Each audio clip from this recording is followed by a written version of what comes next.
ప్రస్తుతం మనతో పాటు ప్రముఖ నిర్మాత, అలాగే రాజకీయ, సినీ విశ్లేషకులు చిట్టిబాబు గారు ఉన్నారు. ఆయనతో మాట్లాడదాం. నమస్తే సార్. నమస్తే. సార్, ఇప్పుడు ఒక వార్త అయితే బాగా వైరల్ అవుతుంది. కాజల్, తమన్నా మీద పాండిచ్చేరిలో కేసులు నమోదయ్యాయి. వాళ్ళకి నోటీసులెళ్ళాయి అని జెప్పేసి అంటున్నారు. ఒక బెట్టింగ్ యాప్‌ని ప్రమోట్ జేయడం వల్ల. అయితే దీనివల్ల విమర్శలు ఏమొస్తున్నాయంటే, ఈ ఇన్‌ఫ్లుయెన్సర్స్‌కి గానీ, ఇటు మూవీ ఇండస్ట్రీ వర్క్ జేసే హీరోలు గానీ, హీరోయిన్‌లకు గానీ అసలు ప్రజల మీద బాధ్యత ఉందా? లేదా? ఎందుకంటే వాళ్ళని ఎన్నో కోట్ల మంది, వేల మంది, లక్షల మంది ఫాలో అవుతూ ఉంటారు. ఎందుకిలా జేస్తున్నారు అని జెప్పేసి అంటున్నారు. దీనికి మీరేమంటారు? ఇదేంటంటే అమ్మా, నీ తప్పిదాన్ని నా మీదకు తోలటం. ఇప్పుడు ప్రభుత్వం ఇదేదైనా బ్యాన్ చేయాలంటే ప్రభుత్వం తీసుకోవాలి. మీరేమో సిని cigarette is injurious to health అంటారు. మళ్ళీ అమ్మకానికి అలౌ చేస్తారు. నువ్వు అమ్ముతావు. నీకేమో గవర్నమెంట్‌కేమో టొబాకో ద్వారా టాక్సులు కావాలి. వాళ్ళ నుంచి నువ్వు డబ్బులు సంపాదించాలి. అమ్ముతావు కానీ మమ్మల్ని కొనొద్దు అంటావు. అలాగే మందు ఇంజూరియస్ టు హెల్త్ అంటావు డ్రింకింగ్. నువ్వు అమ్ముతావు. డిస్టిలరీస్‌కి పర్మిషన్‌లు ఇస్తావు. మూలకో దానికి ఇస్తావు పర్మిషన్. మళ్ళీ తాగొద్దు అని. ఇది ఎక్కడని విధానం ఇది? మీరు sincere your government is sincere to the society. You ban them. నువ్వు బ్యాన్ చెయ్యి. బ్యాన్ చేసి బాధ్యత ఎవరిది బాధ్యత? మా మీద బాధ్యత ప్రభుత్వానిది బాధ్యత. ఇప్పుడు ఆ బాధ్యతను మేము బాధ్యతను చెప్పాలంటే ఇప్పుడు కేజ్రీవాల్ ఢిల్లీలో ఎలక్షన్ అమ్మా. కేజ్రీవాల్ ఎలక్షన్‌కి కొంతమంది ఆర్టిస్టులు కూడా వెళ్ళి కేజ్రీవాల్‌ని గెలిపించండి అని మాట్లాడారు. కేజ్రీవాల్ ఓడిపోయారు. ఇమ్మీడియేట్‌గా బాధ్యత లేదా వీళ్ళకి? ఆ! ఓడిపోయే అతన్ని గెలిపించమని అడిగారు. బాధ్యత లేదా? ప్రజలు మోసగించటం కాదా ఇది? వీళ్ళ మాట నమ్మి ఓట్లేశారు కదా! మోసగించడం కదా అంటే ఎట్టా అది? ఇది రీజన్ లేదు. మాట వెళ్తే సెలబ్రిటీకి బాధ్యత లేదా? వాళ్ళకి ఇది లేదా? ఇది లేదా? అని ఊరినే ఒక కమెంట్‌గా తప్పితే బాధ్యత ప్రభుత్వానిది. ఇలాంటి ఇది బ్యాన్ చేయాల్సిన బాధ్యత ప్రభుత్వానిది. ప్రభుత్వం చేతిలో ఉంది.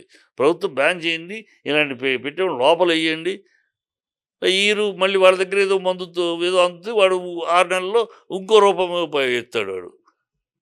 ఇప్పుడు వాడిని అరెస్ట్ చేస్తే వాడు ఇంకో రూపం ఎత్తాడు. ఇంకో పేరు ఎత్తాడు.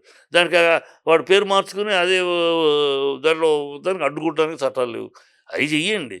ఇది చేస్తే వాళ్ళకి ఇలాంటి పనులు చేస్తే మన జీవితాలు నాశనం అయిపోతాయి. మనం ఇంకెక్కడికి మన పాస్‌పోర్ట్ ఉండదు. మనకి ఫారిన్‌కి వెళ్ళడానికి ఉండదు. మనకి బ్యాంకులో లోన్లు ఉండవు. ఇలాంటి వాటిలో మనం ఒకసారి పోలీస్ కేసులో మనం రిజిస్టర్ అయితే మన జీవితం అంతా ఏమీ చేయలేము. మనం అడుక్కు తినడం తప్పితే ఏ పెట్టుబడి మనకెవడు పెట్టడు. ఏ బ్యాంకు మనకు లోన్ ఇవ్వదు. ఈ లెవెల్‌లో వాళ్ళకి మొత్తం బ్లాక్ చేయాలి. బ్లాక్ చేస్తే ఆటోమేటిక్‌గా ఆగుద్ది. అయి చెయ్యరు మీరు. ఎందుకు చేయదు ఈ ప్రభుత్వం? మళ్ళీ వాళ్ళతోటి వీళ్ళకే లావాదేవీలు. ఈ నడిపేవాళ్ళు ఎవరు? పెద్ద బ్యాక్ డ్రాప్ ఉన్నవాళ్ళు. అందుకనే ఒకసారి పెద్ద స్మగ్లర్ అతను. ఈ దేశంలో మొట్టమొదటి స్మగ్లర్ తర్వాతే దావూద్ ఇబ్రహీం. దావూద్ ఇబ్రహీం కన్నా ముందు అతను చలాయించాడు అసలు అధికారం. అతను ఎవరు మినిస్టర్ అంటే అతను, ఎవరు గవర్నమెంట్ అంటే వాళ్ళది అట్లా చలాయించాడు. అతను ఒకసారి కానీ రోజు పేపర్లో ఈ పొలిటీషియన్లు ఆయన తిడతా ఉండేవారు. ఒకరోజు అడిగారు ఇలాంటి జర్నలిస్ట్, ఏమండి రోజు మిమ్మల్ని తిడతా ఉన్నారు, మీరేంటి పట్టించుకోరా, మిమ్మల్ని ఇంత చేస్తే ఇందులో నిజాలు ఉన్నాయి, సాక్ష్యాలు అంటున్నారు అవి అన్నారు. దాన్ని ఏమన్నాడు తెలుసా? What you know about these politicians? ఈ రాజకీయ నాయకుల గురించి ఏం తెలుసు మీకు? పొద్దున్నే నన్ను తిడతారు, రాత్రి during night time they come with a begging bowl. అదే పొద్దున్నే నన్ను తిడతారు, డే అంతా నన్ను తిడతారు, రాత్రి అయితే అడుక్కున్న బొచ్చుతోటి నా దగ్గరికి వస్తారు. అంత డబ్బు కావాలి, ఇంత డబ్బు కావాలి. These are the politicians, why should I care for them అన్నాడు. అది మన దేశంలో రాజకీయ పరిస్థితి. వీళ్ళు తిడతారు, పొలిటీషియన్ పొద్దునే మాట్లాడతారు, మళ్ళీ సాయంకాలం అయితే ఈ దొంగలతోటి వాళ్ళకి స్నేహాలు. మనం అన్నట్టు ఓకే, ఈ డబ్బుల కోసం చేస్తున్నారు అంటే చిన్న చిన్న ఇన్‌స్టాగ్రామ్, యూట్యూబ్ ఇన్‌ఫ్లుయెన్సర్స్ చేస్తున్నారు అంటే ఓకే. కానీ పెద్ద పెద్ద యాక్టర్స్ ఇప్పుడు తమన్నా, కాజల్ లాంటి వాళ్ళకి మంచి బాధ్యత గల అంటే మంచి యాడ్స్ రావడానికి ఉంటది. బ్రాండ్ అంబాసిడర్‌లుగా ఉండడానికి ఉంటుంది.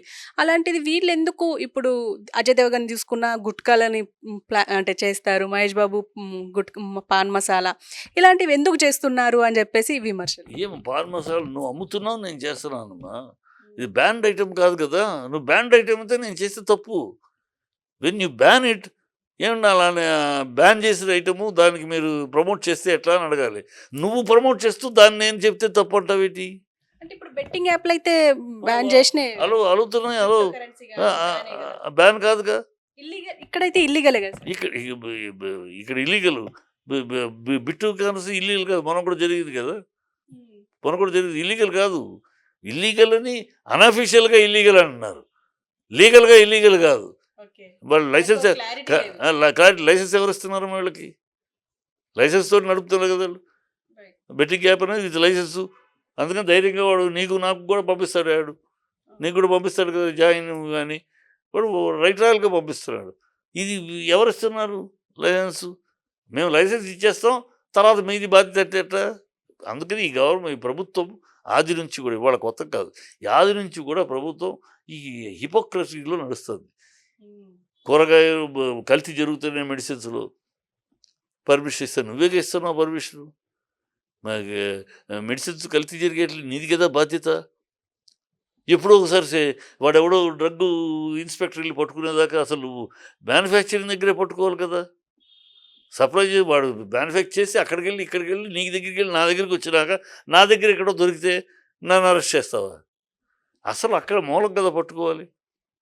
అది బ్యాన్ చేసేది ప్రిపరేషన్ దగ్గర వాడు ఏం వాడుతున్నాడు, నువ్వే లైసెన్స్ ఇస్తున్నావు, వాడు పెడుతున్నాడు ఇదిగో ఇది కంటెంట్స్ అని పెడుతున్నాడు, అవి కరెక్ట్గా ఉన్నాయో లేదా నువ్వు చెక్ చేయాలి కదా.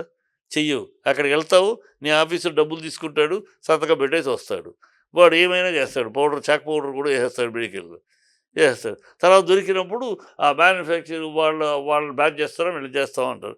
ఒక 6 నెలలు ప్రజలు మర్చిపోయేదాకా మళ్ళీ తర్వాత వాడు రిన్యూ చేస్తారు లైసెన్స్, వాడు పెనాల్టీ కట్టాడు.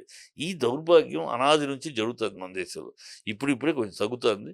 ఇంకా ఈ మోడీ అనే వ్యక్తి ఇంకో 10 సంవత్సరాలు ఉంటే, ఈ రాజకీయంలో ఉంటే ఇవి కూడా తగ్గుతాయి.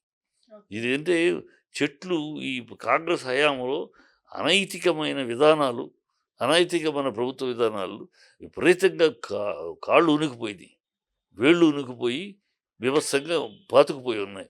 అవి కూకటి వేళ్లతోటి పెకలించాలంటే అంత ఒక రోజులో అయ్యే పని కాదు. నిదానంగా అనేక విషయాల్లో జరుగుతున్నాయి. ఈ విషయాల్లో కూడా మోడీ గారి దృష్టి ఉంది.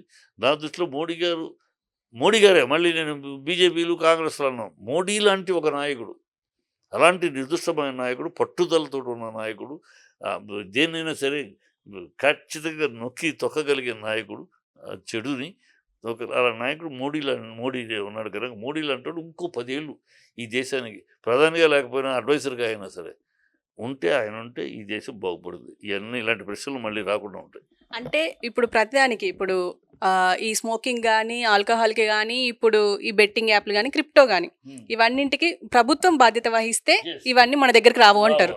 ప్రభుత్వం బ్యాన్ చేసి వాళ్ళు శిక్షించి, ప్రభుత్వం వాళ్ళ నుంచి వచ్చే ఆదాయాన్ని చూస్తుంది. వాళ్ళ నుంచి వచ్చే ఆదాయాన్ని చూసి ప్రజల మీద మీరు తినద్దు, మీరు తినద్దు. ఇప్పుడు నోటి దగ్గర తీసుకొచ్చి కల్తీ చాక్లెట్, చింతపండుతో చేసి చాక్లెట్ను పర్మిషన్ ఇచ్చి రెడీ చేయడానికి, అది వాడు క్యాడ్బరీ చాక్లెట్ అంటే అది చింతపండు లోపల, దానికేమో నువ్వు పర్మిషన్ చెక్ చెయ్యు, ఏమి చెయ్యు, డబ్బులు తీసుకొని పర్మిషన్ ఇచ్చేస్తావు, వాడు చేసేస్తాడు. అది తీసుకొచ్చి నోటి దగ్గర ఇది చింతపండు తినకూడదు నువ్వు అంటే అది బుద్ధి తక్కువ. అందుకని హిపోక్రసీ మన ప్రభుత్వ పాలసీలో హిపోక్రసీ ఉంది. ఆ హిపోక్రసీ పోవాలి. బ్యాడ్ అంటే బ్యాన్ ఇట్. మీకు ప్రభుత్వానికి ఆదాయం పోయిందా పోనీ, కానీ కాదే ప్రభుత్వం ఆదాయం అటు వస్తుంది. మళ్ళీ వీళ్ళు సిగరెట్లు తాగే వాళ్ళ నుంచి ఆదాయం వస్తుంది, వాడు సేల్ చేసేందుకు వాడు కడతాడు ట్యాక్స్. ఇవన్నీ కావాలి. ప్రభుత్వాలని ప్రజల నుంచి దోచుకోవాలి. ఇవన్నీ మళ్ళీ నింద ప్రభుత్వం మీద వేయటం, ప్రజల మీద వేయటం. ఈ చెప్పు తీసుకున్న పాలసీలు మనం ఏం చేయలేము, దరిద్రం. అది కాంగ్రెస్ అలాంటి ఒక డొల్ల పాలసీలకి అవకాశం ఇచ్చేసింది. అది ఇప్పుడు ఒకటొకటి కోలుకుంటున్నాయి. ఇంకా నేను కాంగ్రెస్ను వ్యతిరేకించేది ఎందుకు, చిన్నప్పటి నుంచి కాంగ్రెస్ అనేది నా దేశ వ్యక్తిత్వాన్ని నాశనం చేస్తుంది, నా దేశం యొక్క నిజాయితీని నాశనం చేస్తుంది, నా దేశం యొక్క ఆత్మగౌరవాన్ని నాశనం చేస్తుంది. ఇది డబ్బులు దోచుకుంటే ఇవాళ రేపు కక్కిస్తాం, కానీ వ్యక్తిత్వాన్ని కోల్పోతే దేశ వ్యక్తిత్వాన్ని కోల్పోతే కోలుకోవడానికి ఒక 7 తరాలు పడుతుంది.